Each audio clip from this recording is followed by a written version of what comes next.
The warm coffee hit my face like liquid fire. I felt it burning my cheek as it dripped down onto my lab coat. Rick Delaney stood behind his desk, his empty mug still in his hand, his face red with anger. "You will give Nixon Labs access to that patent, Aubrey, or I'll make sure you never work in this industry again."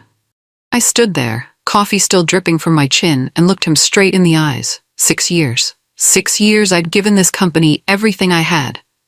6 years of loyalty, late nights, and brilliant ideas that made Nixon Labs millions. And this was how it ended.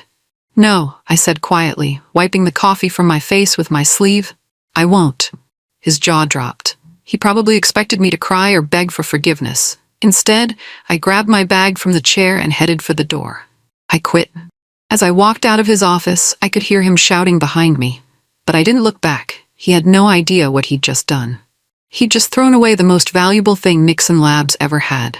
And soon, the whole world would know exactly what kind of man Rick Delaney really was. Let me back up and tell you how this all started. My name is Aubrey Lang, and I'm a medical device engineer. For 6 years, I'd been Nixon Labs' go-to person for impossible problems. While other engineers struggled with basic designs, I was creating devices that could save lives. I loved my job. Really loved it. There's nothing like the feeling of building something that helps people. Every morning, I'd walk into that lab excited about what I might discover. Rick had hired me straight out of graduate school, and I thought he believed in me. But 3 months ago, everything changed. I'd been working on an idea that kept me awake at night. What if we could create a tiny device that could read DNA segments, find the broken parts, and fix them? Not just detect problems, but actually repair them at the cellular level. It was revolutionary, it was bold, it was exactly the kind of breakthrough that could change medicine forever. I spent weeks preparing my presentation, checking every detail, making sure the science was perfect. I was so excited to share it with Rick. I should have known better. The presentation was a disaster. I stood in Rick's office with my charts and diagrams, explaining how my DNA repair device could help millions of people. His eyes glazed over after the first 5 minutes. When I finished, he actually laughed. "Aubrey, this is comic book science," he said, leaning back in his leather chair. "DNA repair? Tiny robots fixing genes? Come on, this isn't Star Trek." My heart sank. "Rick, the science is solid. I've run the calculations. The technology exists. We need to focus on real products," he interrupted. "Products that actually work, not science fiction fantasies that'll waste our time and money." He dismissed me with a wave of his hand, like I was a child who'd suggested something silly. I gathered my papers, my face burning with embarrassment and frustration. 6 years of proving myself, and he still saw me as just another dreamer. But as I walked back to my desk, something hardened inside me. Rick might not believe in my idea, but I did. And I was going to prove him wrong. That night, I went home and started planning. If Nixon Labs wouldn't support my project, I'd do it myself. I had advantages they didn't know about. As a senior engineer, I only worked 4 days a week, 8 hours each day. The rest of my time was mine. I cleared out my garage and turned it into a lab. I ordered equipment online, bought materials with my own money, and started building. Every evening after work, every weekend, every free moment I had went into this project. The beautiful thing about modern technology is that you don't need a billion-dollar lab to do amazing work. Most of the tools I needed were available to anyone with enough determination and credit cards. I used open-source software, 3D printed custom parts, and even repurposed old electronics. My neighbors probably thought I was crazy, working in my garage until 2 in the morning. But I could feel it coming together. Each night, my little device got smarter, more precise, more powerful. I kept detailed records of everything: timestamps, receipts, video logs of my progress. I wasn't just building a device, I was building proof that this was entirely my work. 2 months into my secret project, something incredible happened. Helix Tech, one of our biggest competitors, announced a breakthrough DNA diagnostic device. The news exploded across social media. Everyone was calling it revolutionary, game-changing, the future of medicine. I watched their presentation online, and my heart raced. Their device could detect genetic problems, identify disease markers, even predict future health issues. It was impressive technology, and the market loved it. Their stock price doubled overnight. But I wasn't worried. Actually, I was excited, because their device could only detect problems. Mine could fix them. While Helix Tech's device was like a really good camera that could take pictures of broken DNA, mine was like a camera that could also edit the photos, remove the flaws, and save a perfect copy back to the cell. It was the difference between a doctor who could diagnose cancer and a doctor who could cure it. I worked even harder after that. Helix Tech had shown the world that DNA technology was ready for prime time. Now I just had to finish my device and show them what was really possible. The call came on a Tuesday morning. Rick's secretary told me he wanted to see me immediately. I knew exactly what this was about. Helix Tech's success had made him remember my ridiculous idea. I walked into his office to find him pacing behind his desk, practically bouncing with excitement. "Aubrey, I've been thinking about that DNA project you mentioned. Maybe there's something there after all." I kept my face neutral. "Really?" "Yes, with Helix Tech making waves, maybe we should explore similar technologies. Do you think you could develop something for us? Something that could compete with their device?" I smiled. "Actually, Rick, I already have." His eyes lit up. "Really? That's fantastic. When can you show me? When can we start manufacturing?" "You can't," I said simply. The excitement drained from his face. "What do you mean, I can't?" "I mean the device isn't Nixon Labs' property, it's mine. I built it on my own time, with my own resources, after you rejected the idea." His face started turning red. This was about to get very ugly. "That's impossible," Rick said, his voice getting louder. "You work for Nixon Labs. Anything you create belongs to us. It's in your contract." I pulled out my phone and showed him a folder full of documents. "Only if I create it using company time or resources. I have timestamps proving I built this entirely on my own time. I have receipts showing I bought all the materials myself. I even have video logs of me working in my garage." He stared at the phone screen, then at me, then back at the screen. This can't be legal." "It's completely legal. I also filed for a patent 3 weeks ago. It's already been approved." The silence in his office was deafening. I could practically see his brain trying to process what I'd just told him. Nixon Labs' most promising technology in years was sitting right in front of him, and he couldn't touch it. "Aubrey," he said slowly, "you need to assign that patent to Nixon Labs. We'll make it worth your while. A bonus, maybe a promotion." "No," I said. "You had your chance to support this project. You called it comic book science, remember?" That's when his face went from red to purple. "You listened to me very carefully," Rick said, standing up and leaning across his desk. "Nixon Labs has invested 6 years in your career. We trained you, we developed you, we made you who you are. You owe us that patent." I stayed calm. I'd expected this reaction. Nixon Labs hired me because I was already good at my job, and they've been paying me for 6 years of work. "We're even." "No, we're not even," he shouted. "You used knowledge you gained here. You used skills we taught you. That makes it our intellectual property.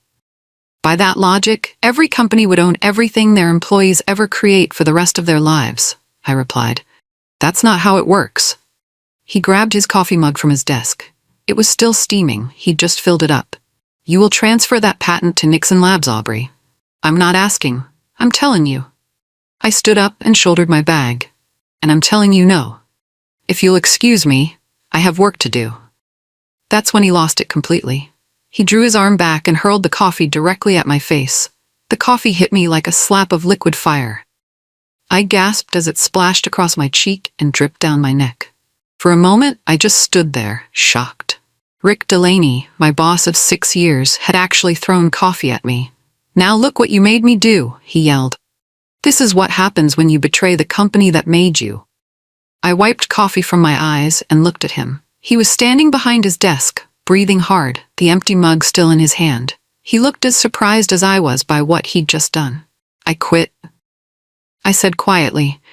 "You can't quit. You're fired." "Too late. I already quit." I turned and walked toward the door. "Aubrey, wait." His voice suddenly changed, becoming desperate. "Let's talk about this. Let's work something out. I'm sorry about the coffee. I lost my temper." I paused at the door and looked back at him. "You know what, Rick? Thank you. Thank you? Thank you for showing me exactly what kind of person you really are, and for doing it where the security cameras could see everything. His face went white. He'd forgotten about the cameras. I walked straight to my desk and started packing my things. The whole lab was staring at me, coffee stains on my shirt, my face still red from the heat. My friend Sarah rushed over. "Aubrey, what happened? Are you okay?" "Rick threw coffee at me," I said, pulling my personal notebooks from my desk drawer. "He what?" Sarah's voice carried across the lab. Everyone stopped working and looked our way. "He wanted me to give him a patent I created on my own time.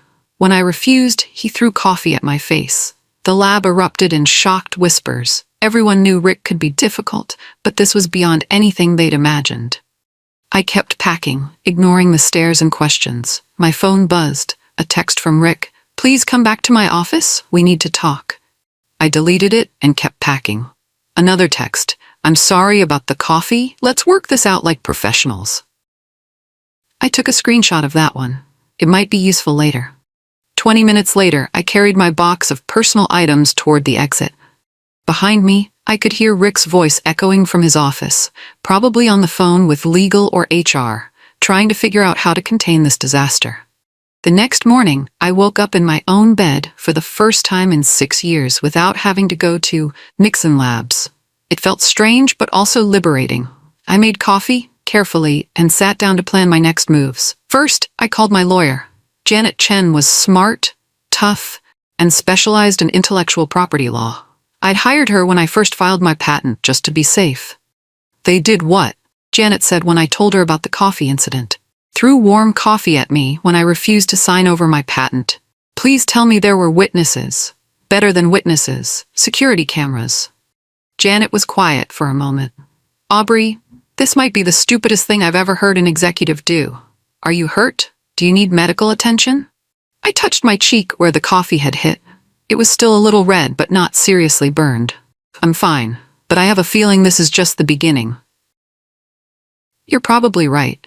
Companies don't like losing valuable employees, especially when they take valuable technology with them. Expect Nixon Labs to fight dirty." I was ready for a fight. I didn't have to wait long. The next day, a courier delivered a thick envelope to my house. Inside was a cease and desist letter from Nixon Labs' legal team. They claimed I had violated my employment contract by developing competing technology. They demanded I immediately transfer all intellectual property to the company and return any proprietary materials. I read the letter twice, then called Janet. "They're fishing," she said after I read it to her. "They're hoping you'll get scared and give in, but they don't have a legal leg to stand on if you really did create this on your own time." I did. I have proof. "Good. I'll draft a response. In the meantime, don't communicate with them directly. Let everything go through me." That afternoon, my phone started ringing. Rick's number appeared on my screen every hour. I let every call go to voicemail. His messages went from angry to pleading to threatening, and back to pleading again. "Aubrey, you're making a huge mistake," one message said. "Nixon Labs made you. We can unmake you just as easily." I saved every voicemail. They were digging their own grave. While Nixon Labs was trying to intimidate me, I was getting ready to change the world. My device wasn't just a prototype anymore.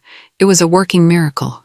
I'd tested it on tissue samples, and the results were incredible. It could identify and repair genetic defects with 99.7% accuracy. I spent the day documenting everything, preparing for the patent defense that was surely coming. But I also started thinking about what came next. This technology was too important to sit in my garage forever. That evening, I got an unexpected visitor. Sarah from the lab stood on my doorstep, looking nervous. "I hope you don't mind me coming by," she said. "I got your address from HR before they locked down your file." "Of course not. Come in." Sarah sat on my couch and shook her head. "Aubrey, everyone's talking about what happened. Rick's been in meetings all day with legal and the board. He's telling people you stole company property." "That's not true." "I know it's not true. We all know it's not true. You've always been the most honest person in that lab." Sarah paused. "But there's something else. Someone leaked the security footage." My heart skipped. "What do you mean, leaked?" "Someone uploaded the video of Rick throwing coffee at you to the internet. It's going viral." I grabbed my laptop and searched for my name online. There it was, a video titled, "Boss Throws Coffee at Employee Who Won't Give Up Patent." It had already been viewed over 1,000,000 times. The video was crystal clear. You could see me standing calmly in Rick's office, then see him grab his coffee mug and hurl it at my face. You could even hear him yelling about betraying the company. The comments were brutal. "This is assault. She should press charges. What kind of psycho throws coffee at someone? Nixon Labs should fire this guy immediately. I hope she sues them for everything they're worth." My phone started buzzing with notifications. Friend requests, interview requests, messages of support from complete strangers. The story was spreading across social media like wildfire. Sarah was watching me scroll through the comments. "Are you okay with this being public?" I thought about it for a moment. Actually, yes, I think I am. Because now everyone could see exactly what kind of man Rick Delaney was, and what kind of company Nixon Labs really was. The next morning, my phone rang before 7 a.m. It was a reporter from TechCrunch. "Miss Lang, I'm calling about the video that's gone viral. Would you be willing to comment on what happened at Nixon Labs?" I'd never talked to a reporter before, but something told me this was important. "What would you like to know?" "Can you tell us about the patent that caused this confrontation?" I took a deep breath. I created a medical device that can repair damaged DNA at the cellular level.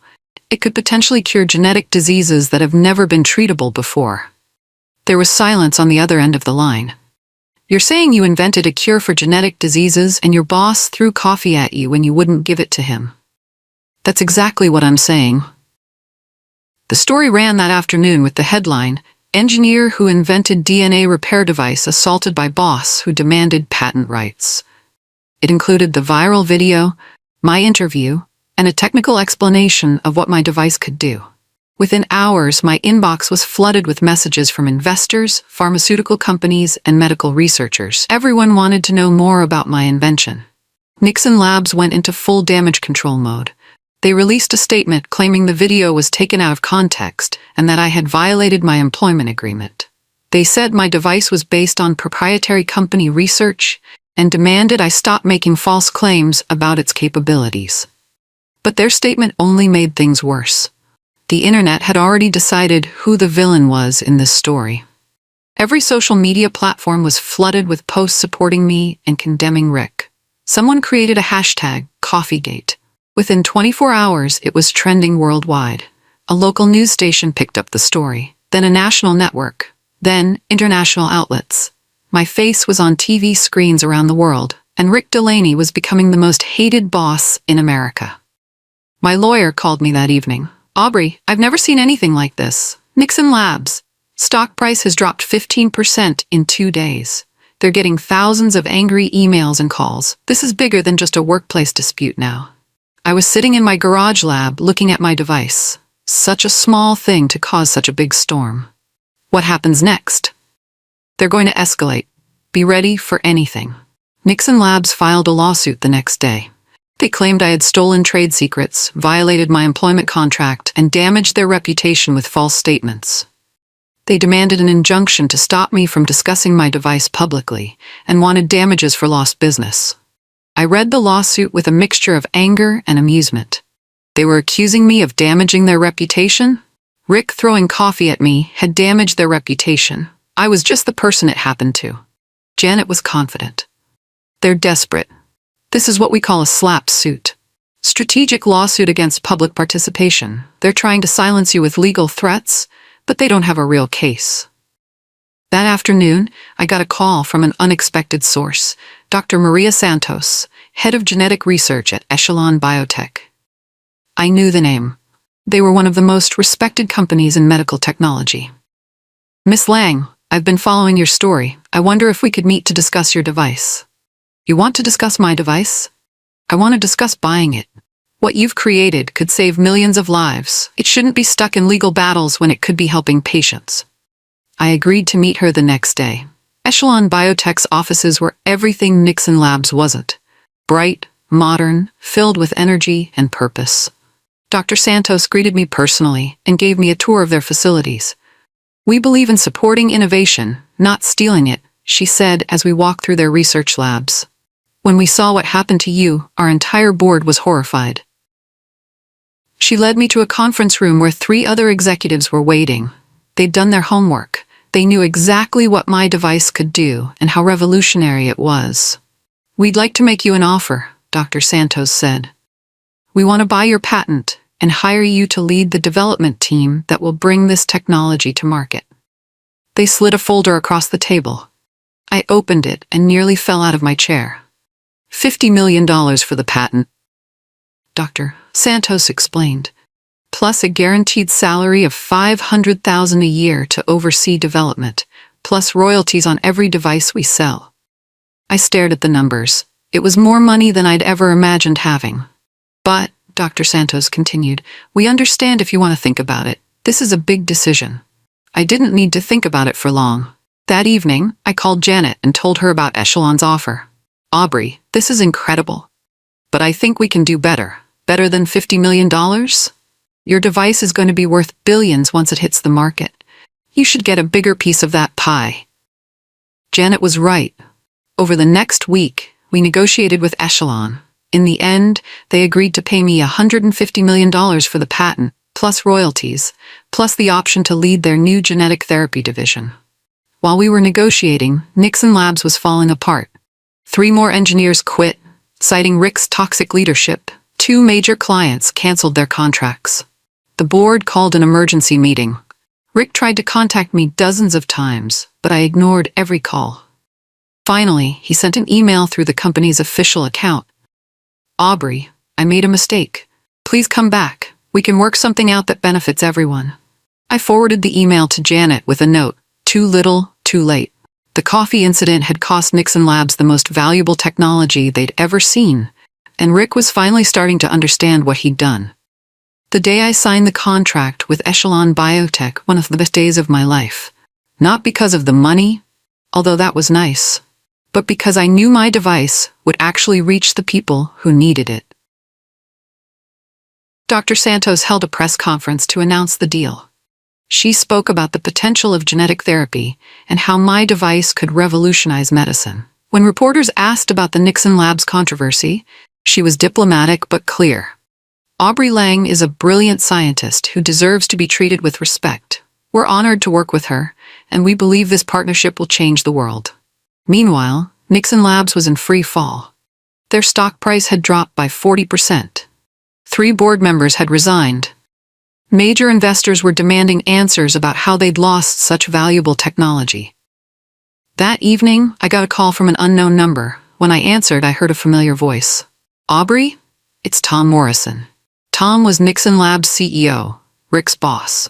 I'd only met him a few times in 6 years. Hello, Tom? I want to apologize for what happened. Rick's behavior was completely unacceptable. He's been terminated, effective immediately. I wasn't surprised. Rick had become a liability they couldn't afford. I'm calling because we'd like to make you an offer, Tom continued. We want you to come back to Nixon Labs as our new head of research and development. You can name your salary, your benefits, your team. We'll give you unlimited resources to develop whatever you want. I almost laughed. Tom, I just sold my patent for $150 million. Why would I come back to work for the company that threw coffee at me? Because Nixon Labs is still your home. We made a mistake with Rick, but the rest of us respect what you've accomplished. We need you, Aubrey. I thought about all my former colleagues, the good people who were still trapped in Nixon Labs' toxic culture. I'll consider a consulting arrangement. 2 hours a week, remote only. But I have conditions. Name them. First, Nixon Labs establishes an annual scholarship for women in biomedical engineering.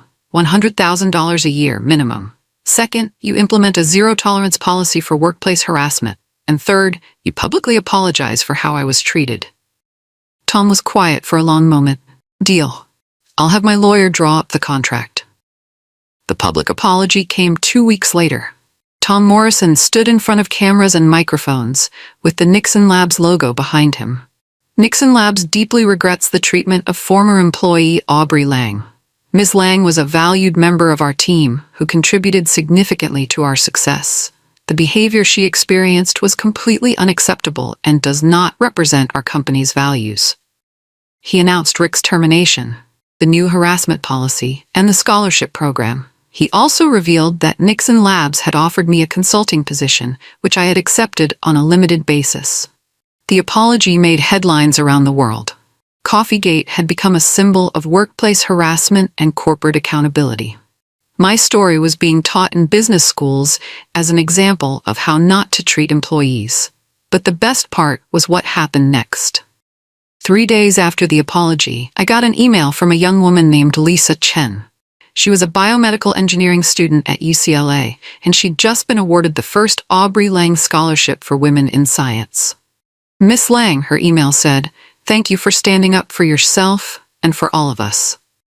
Your courage inspired me to stay in engineering when I was thinking about quitting. I hope someday I can be as brave as you." That email meant more to me than all the money in the world. 6 months later, I was sitting on a beach in Costa Rica, working on my laptop.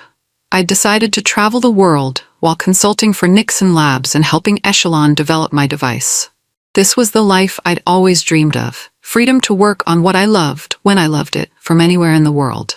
My phone buzzed with a video call from Dr. Santos. Her face appeared on my screen, and she was practically glowing with excitement. "Aubrey, you need to see this." She held up a tablet showing news footage from a children's hospital in Boston. The headline read, "First patient successfully treated with revolutionary DNA repair device." A 7-year-old girl named Emma had been born with a rare genetic condition that would have killed her before her 10th birthday. But my device had repaired the defective genes in her bone marrow.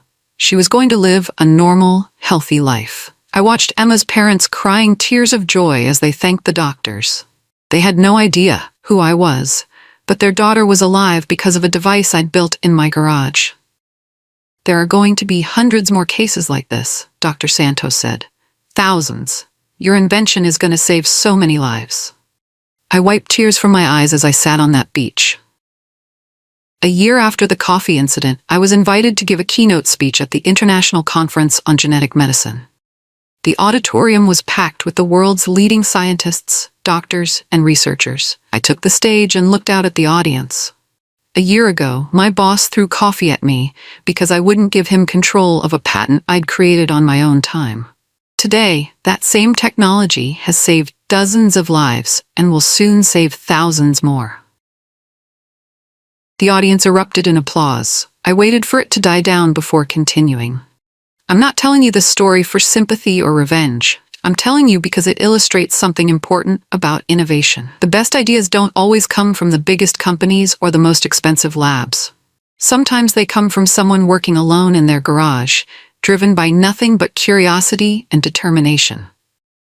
I talked about the importance of protecting intellectual property, standing up to workplace bullies, and never giving up on your dreams. When I finished, the standing ovation lasted for 5 minutes. Afterward, a young researcher approached me.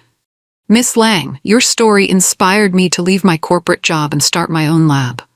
I wanted to thank you for showing us that it's possible to fight back and win." That's when I knew the coffee incident had been worth it. Today, I'm writing this from my home office in New Zealand.